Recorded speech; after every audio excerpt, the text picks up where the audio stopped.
কামাল ভাই এই যে এরকম আনকমন জিনিস এগুলো আসলে কি রাখছেন এখানে? এগুলি ভাইয়া আপনারা তো সাধারণত এই যে দেখেন এই ধরনের হাই প্রেসার দেখতে অভ্যস্ত। জি জি। যে এগুলি এগুলো তো সব জায়গায় দেখা যায়, কিন্তু আনকমন এইটা দেখছেন, এটা হলো যাদের একটা ভালো দামি একটা গাড়ি আছে, গাড়ির ডেকের ভিতরে রেখে বিভিন্ন জায়গায় নিয়ে ব্যবহার করতে পারবেন, গাড়ি দিতে পারবেন, বাড়ি দিতে পারবেন, সবকিছু দিতে পারবেন। এবং এটা হলো অন অফ সুইচ, এটা পানিতে কোনো ইয়া নাই।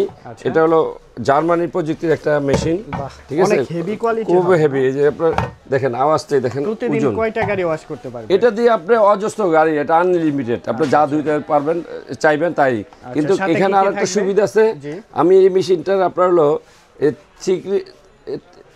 মনে করো 360 ডিগ্রি ইয়াতে আপনি এটা ঘুরাইতে পারবেন। জি, আপনার চিপায় এইভাবে ঘুরতে পারবে, এভাবে মারতে পারবে, যেভাবে আপনার ইচ্ছা। দেখা যায় এভাবে মারতে চান, এসির ভিতরে এভাবে মারতে চান, আপনার সব ধরনের আপনার ইয়া করবে। এই দেখেন এইভাবে মারবেন, এভাবে মারবেন, এভাবে মারবেন, এভাবে মারবেন, নাহলে আপনার শোয়ায় মারবেন, এভাবে মারবেন, সবই পারবেন এক গানের ভিতরে। ঠিক আছে। তো এটা প্রাইসটা কত নিচ্ছে? এটা রাখতেছি ভাইজান 15,000 টাকা। 15,000 টাকা। জি, এটা আপনারা মাল একটা লাগাবেন, কবে কিনছেন এটা ভুলে যাবেন। আচ্ছা, এত স্ট্রং, এত স্ট্রং একটা মাল। ওয়ারেন্টি গ্যারান্টি অবশ্যই এগুলো আমরা 5 বছর ওয়ারেন্টি দিই। 5 বছরের? জি।